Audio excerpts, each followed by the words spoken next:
नमस्कार दोस्तों, स्वागत है आपका अपने चैनल एग्ज़ाम टिप्स पर।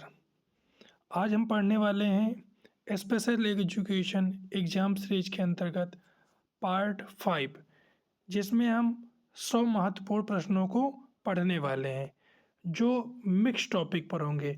यानी इसमें हम एचआई के भी क्वेश्चन पढ़ेंगे, वीआई के भी क्वेश्चन पढ़ेंगे, एमआर के भी क्वेश्चन पढ़ेंगे और आईडीडी के भी क्वेश्चन पढ़ेंगे। इसके साथ साथ और भी जो टॉपिक हैं उनको भी हम इंक्लूड करेंगे। इस सीरीज को आने में काफ़ी वक्त हो गया क्योंकि अन्य कामों में बिजी होने के कारण, लेकिन अब आपको जो है हर हफ्ते या 15 दिन में आपको एक एग्ज़ाम सीरीज ज़रूर देखने को मिलेगी, क्योंकि चाहे केवीएस का मेंस हो या यूपी टेट हो या बीपीएससी हो या कोई भी स्टेट एग्ज़ाम हो, सब में स्पेशल एजुकेशन के क्वेश्चन पूछे ही पूछे जाते हैं।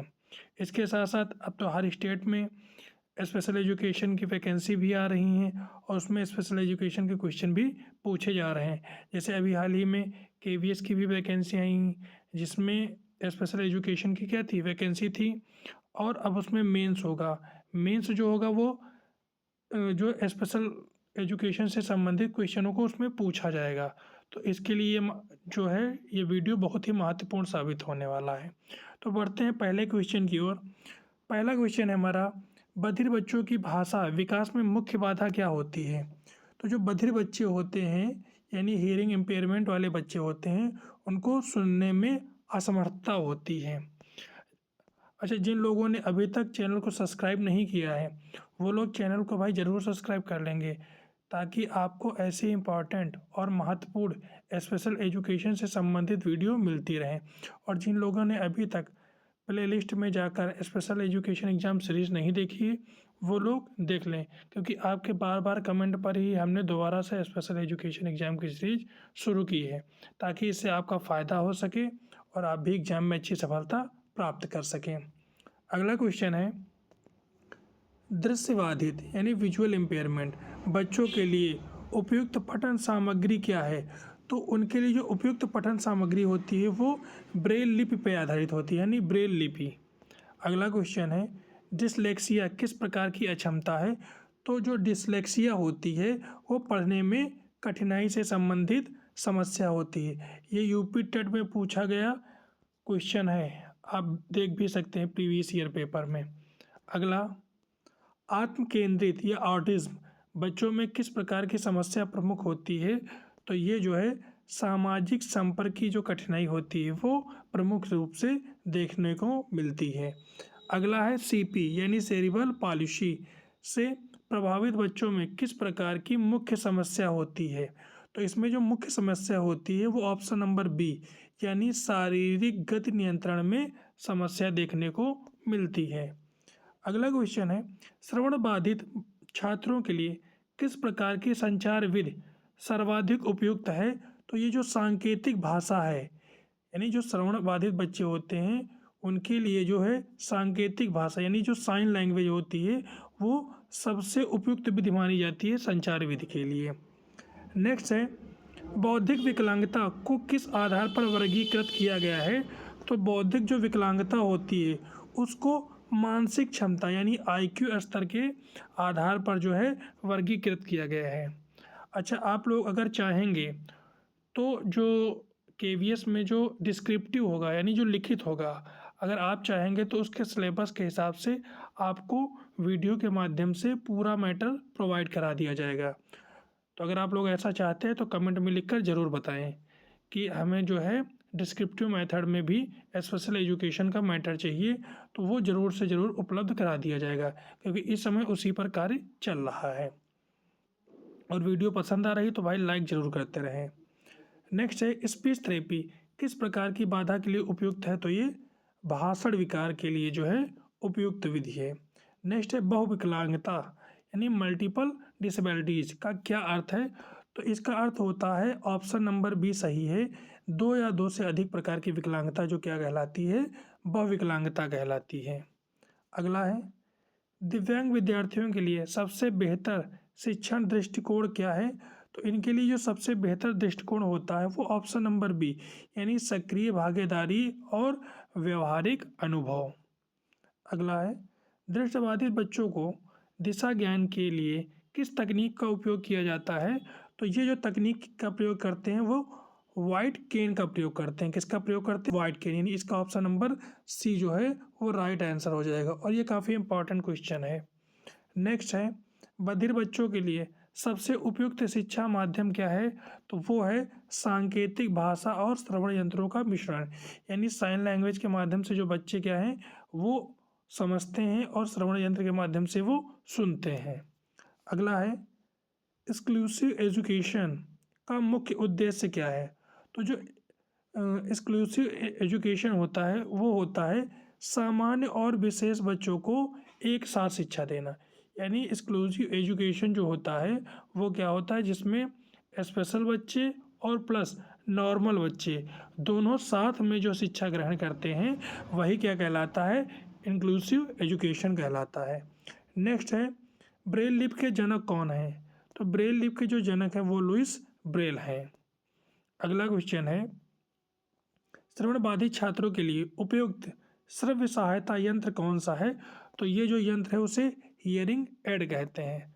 अगला क्वेश्चन है, आत्म केंद्रित बच्चों को किस प्रकार की दिनचर्या में सबसे अधिक आराम होता है? तो ये जो दिनचर्या होती है यानी ऑप्शन नंबर बी, नियमित और पूर्वाह्न में दिनचर्या। अगला है, विशेष आवश्यकता वाले बच्चे किसे कहते हैं? तो जो विशेष आवश्यकता वाले बच्चे किसे कहा जाता है?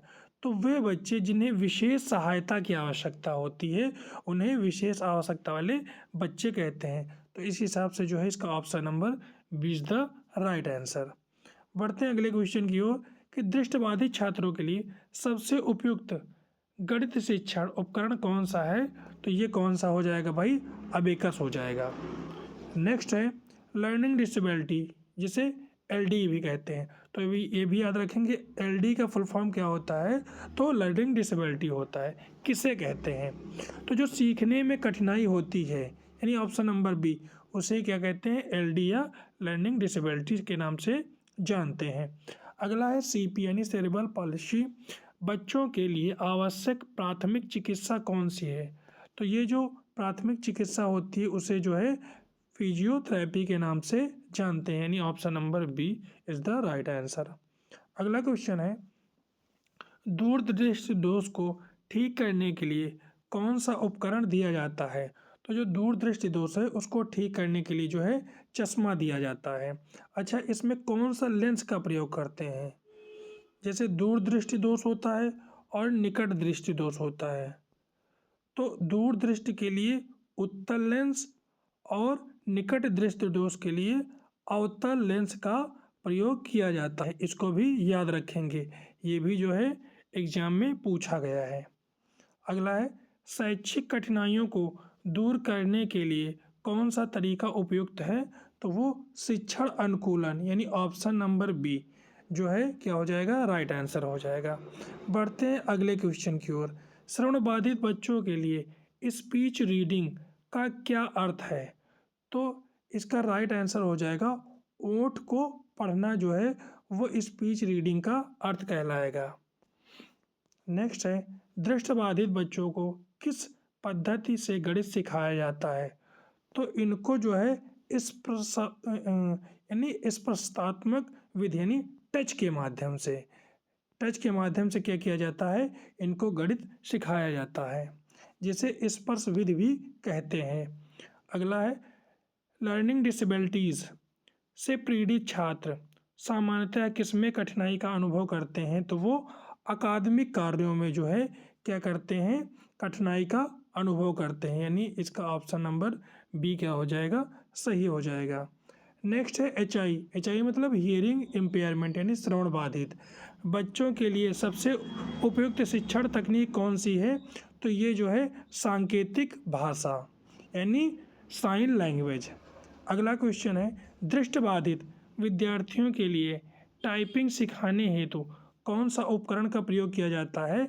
तो टॉकिंग टाइपर का जो है प्रयोग किया जाता है। अगला क्वेश्चन है, मल्टीपल डिसेबिलिटी में किस प्रकार की कठिनाई होती है? तो अभी इससे संबंधित एक क्वेश्चन हम पढ़े हैं जिसमें एक या एक से अधिक शारीरिक व मानसिक कठिनाइयाँ शामिल होती है। अभी पर हमने ऊपर क्या पढ़ा था, एक बहुविकलांगता से संबंधित क्वेश्चन पढ़ा था, यानी मल्टी डिसेबिलिटीज से संबंधित क्वेश्चन पढ़ा था। उसमें जिसमें एक या एक से अधिक जो है विकलांगताएं होती हैं उसे ही मल्टी डिसेबिलिटीज कहते हैं। तो वही यहाँ पर लिखा गया है कि एक से अधिक शारीरिक व मानसिक कठिनाइयाँ हैं, क्या होती हैं, मल्टी डिसेबिलिटीज कहलाती हैं। अच्छा, लर्निंग डिसेबिलिटीज़ का मुख्य कारण कौन सा होता है? तो लर्निंग डिसेबिलिटीज़ का जो मेन कारण होता है वो होता है मस्तिष्क की न्यूरोलॉजिकल समस्या, यानी इसका ऑप्शन नंबर बी क्या हो जाएगा, राइट आंसर हो जाएगा। अगला क्वेश्चन है विजुअल एम्पेयरमेंट यानी वीआई बच्चों के लिए कौन सा खेल उपयुक्त होता है? तो इनके लिए जो उपयुक्त खेल होता है उसे गोल बॉल खेल कहते हैं। वीडियो कैसी लग रही कमेंट में आप लोग ज़रूर बताएं। साथ ही में जो भाई पहली बार चैनल पे आए हैं वो चैनल को सब्सक्राइब कर लें और वीडियो को लाइक करके अपने दोस्तों के ग्रुप में भी शेयर कर दें जो स्पेशल एजुकेशन एग्ज़ाम की या टीचिंग एग्ज़ाम की तैयारी करते हैं। अगला है मूक बधिर का अर्थ। तो मूक बधिर का अर्थ होता है सुनने और देखने में कठिनाई।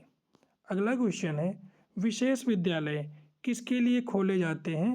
तो जो विशेष विद्यालय होते हैं वो विशेष आवश्यकता वाले बच्चों के लिए क्या किए जाते हैं, खोले जाते हैं। अगला है सीपी बच्चों को किस प्रकार की शिक्षा दी जाती है? तो जो सीपी बच्चे होते हैं उनको शारीरिक उपचार और शिक्षा दोनों दिया जाता है। अगला है आईडीडी का पूर्ण रूप क्या है? हमने कहा था कि फुल फॉर्म जरूर पूछा जाता है।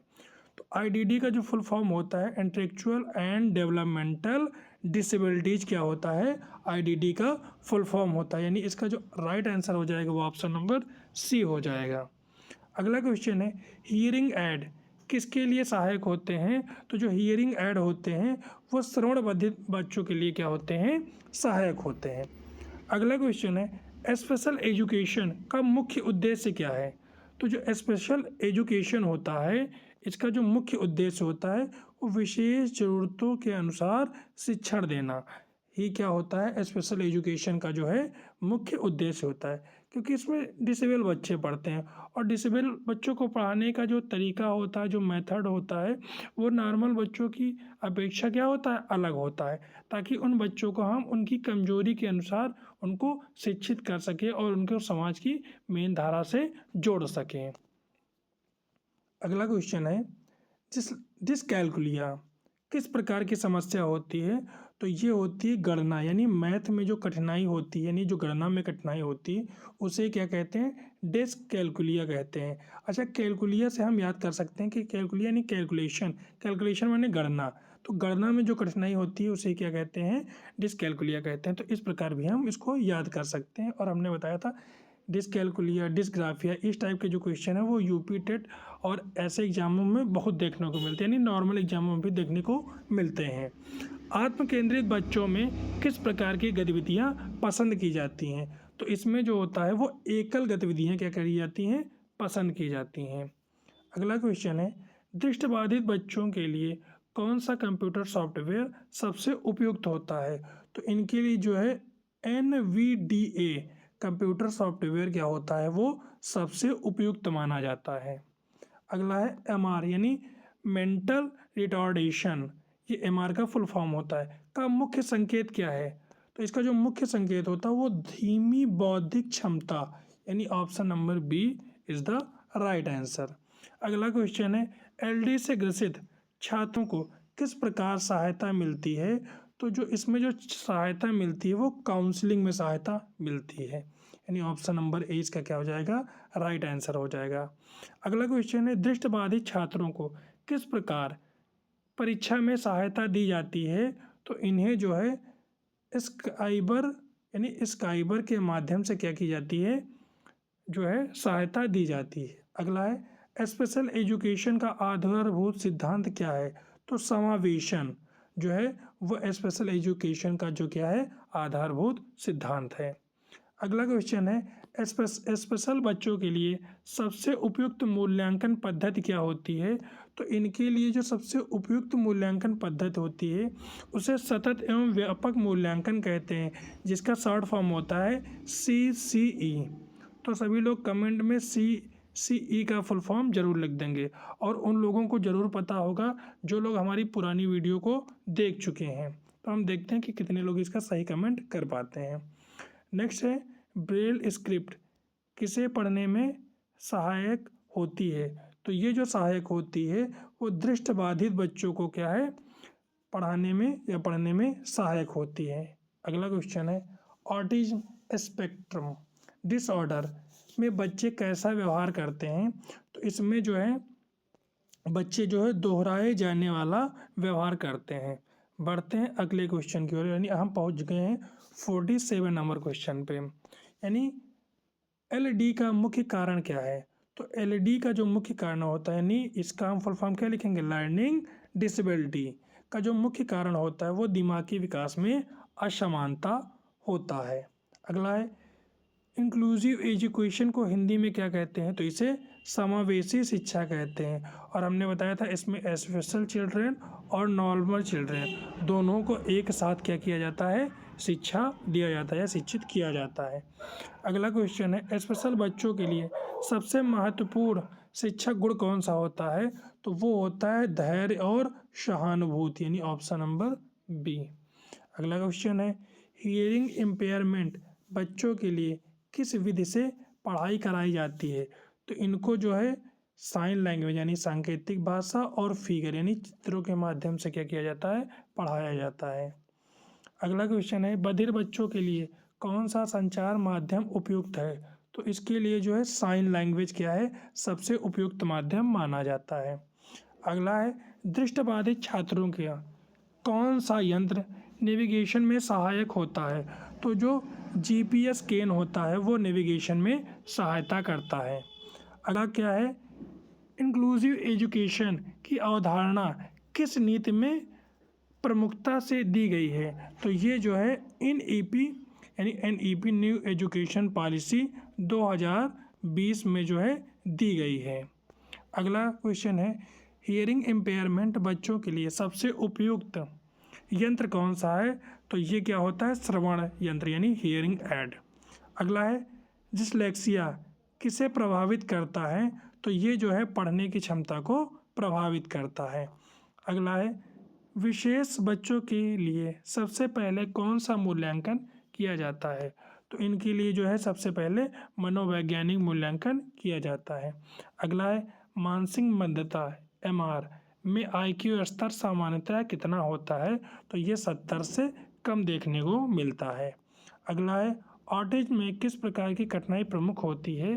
तो इसमें जो है सामाजिक संपर्क में कठिनाई की क्या होती है, कमी होती है। अगला है हियरिंग इम्पेयरमेंट किसे कहते हैं। तो जो सुनने में कमी को ही क्या कहते हैं, हियरिंग इम्पेयरमेंट या HI से जानते हैं। अगला क्वेश्चन है दृष्टिबाधित छात्रों के लिए विशेष विद्यालयों में कौन सा कौशल विशेष रूप से सिखाया जाता है। तो इसमें क्या सिखाया जाता है, ओरिएंटेशन एंड मोबिलिटी कौशल को सिखाया जाता है। अगला है विशेष शिक्षा में IEP का पूर्ण रूप क्या है। तो इसे इंडिविजुअल एजुकेशन प्लान के नाम से जानते हैं। अगला है ऑटिज्म स्पेक्ट्रम डिसऑर्डर यानी इसका शॉर्ट फॉर्म क्या होता है, ASD का प्रमुख लक्षण कौन सा होता है। तो ये होता है दोहराव वाला व्यवहार। अगला क्वेश्चन है विशेष बच्चों के लिए कौन सा मूल्यांकन उपकरण उपयुक्त है। तो इनके लिए जो होता है वो मनोवैज्ञानिक टेस्ट क्या होता है, सबसे उपयुक्त होता है। VI यानी विजुअल इम्पेयरमेंट बच्चों के लिए ब्रेल में पढ़ाई किस उपकरण के द्वारा की जाती है। तो इस उपकरण का नाम होता है ब्रेल स्लेट या टाइलस यानी स्टाइलस। अगला क्वेश्चन है विशेष बच्चों के लिए सबसे प्रभावी पाठ्य विधि कौन सी होती है। तो इस विधि को कहते हैं प्रदर्शन विधि। इस विधि को क्या कहते हैं, प्रदर्शन विधि के नाम से भी जानते हैं। अगला है IEP किसके लिए बनाया गया है। तो ये क्या किया गया है, ये विशेष आवश्यकता वाले बच्चों के लिए बनाया गया है। अगला क्वेश्चन है बधिर बच्चों के लिए श्रव्य भाषा का स्थान किसने लिया है। तो ये लिया है सांकेतिक भाषा ने।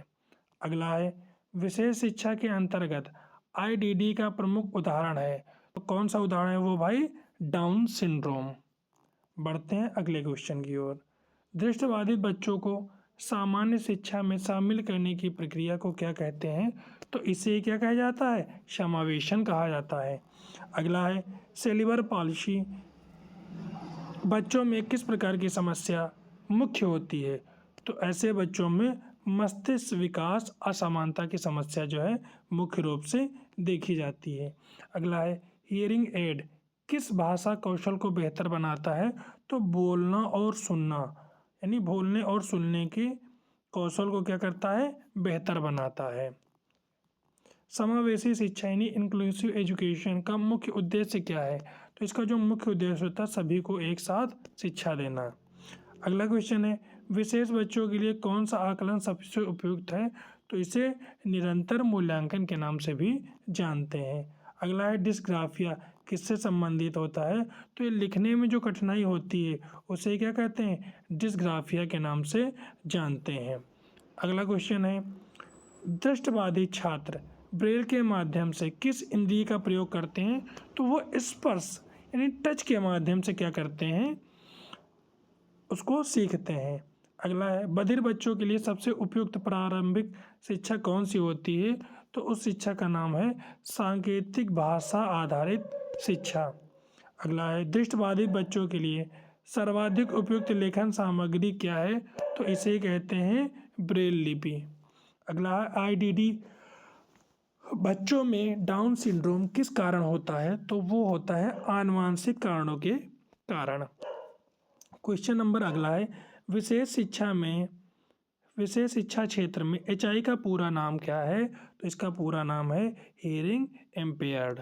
अगला है एलडी यानी लर्निंग डिसेबिलिटी से ग्रसित छात्रों में किस प्रकार की कठिनाई नहीं होती है? तो उसमें तैराकी की कठिनाई नहीं होती, बाकी गणना, समझना और सुनने की कठिनाई होती है। अगला है दृष्टिबाधित बच्चों के लिए ओरिएंटेशन एंड मोबिलिटी प्रशिक्षण का उद्देश्य क्या है? तो इसका उद्देश्य स्थान पहचानना और स्वतंत्र चलना। अगला है हियरिंग एड किस बच्चों के लिए सहायक उपकरण है? तो ये है बधिर बच्चों के लिए। अगला समावेश शिक्षा का समावेशी मॉडल किस वर्ष भारत में आरंभ किया गया था? तो सन 2005 में। अगला क्वेश्चन है ब्रेल लिपि का आविष्कार किसने किया था? तो लुई ब्रेल ने किया था। अगला क्वेश्चन है आईडीडी इसको तो अभी हम पढ़ चुके हैं इंटेलेक्चुअल एंड डेवलपमेंट डिसेबिलिटीज़। अगला क्वेश्चन है दृष्टिबाधित छात्रों के लिए कौन सा खेल उपयुक्त है? तो इसे गाइडेड रनिंग के नाम से जाना जाता है। अगला है हियरिंग इम्पेयरमेंट एम्पायर्ड बच्चों में सुनने की क्षमता के लिए किस यंत्र का प्रयोग किया जाता है? तो हियरिंग एड का। अगला क्वेश्चन है कि मानसिक मंदता किस प्रकार की समस्या है? तो वो बौद्धिक यानी मेंटल प्रॉब्लम है। अगला ऑटिज्म बच्चों के लिए कौन सी विधि उपयुक्त होती है? तो इसे पिक्चर एक्सचेंज कम्युनिकेशन सिस्टम यानी PECS के नाम से जानते हैं। ऑप्शन नंबर इसका बी क्या हो जाएगा? राइट आंसर हो जाएगा। समावेशी शिक्षा का उद्देश्य क्या है? तो सभी छात्रों को साथ में शिक्षा देना ही समावेशी शिक्षा का उद्देश्य है। विशेष शिक्षा में RCI का पूरा नाम क्या है? तो रिहैबिलिटेशन काउंसिल ऑफ इंडिया ही इसका क्या है? पूरा नाम है। अगला है दृष्टिबाधित बच्चों के लिए कौन सा सॉफ्टवेयर सहायक होता है? तो इसे NVDA यानी नॉन विजुअल डेस्कटॉप एक्सेस के नाम से जानते हैं। अगला है डिसकैलकुलिया किस प्रकार की विकलांगता है? तो ये गणना से संबंधित क्या है? एक विकलांगता है। अगला क्वेश्चन है विशेष शिक्षा में बच्चों के लिए सर्वश्रेष्ठ कक्षा वातावरण कैसा होना चाहिए? तो ये जो है सहयोगी और अनुकूल प्रकार का जो है वातावरण होना चाहिए। अगला क्वेश्चन है दृष्टिबाधित बच्चों को पढ़ाने के लिए कौन सा तरीका उपयुक्त है? तो ये जो तरीका होता है उसे ऑडियो टूल्स का प्रयोग करते हैं। अगला VI यानी विजुअल इम्पेयरमेंट। अगला क्वेश्चन ऑटिज्म डिसऑर्डर में किस प्रकार की संवेदी असामान्य व्यवहार देखने को मिलता है? तो ये होता है अधिक प्रतिक्रिया या कम प्रतिक्रिया। अगला है हियरिंग इम्पेयर्ड बच्चों में किस विधि से भाषा सिखाई जाती है? तो सांकेतिक भाषा सिखाई जाती है। अगला ब्रेल कितने बिंदुओं के समायोजन से होती है? तो उसमें ब्रेल में कितने होते हैं? 6 बिंदु होते हैं।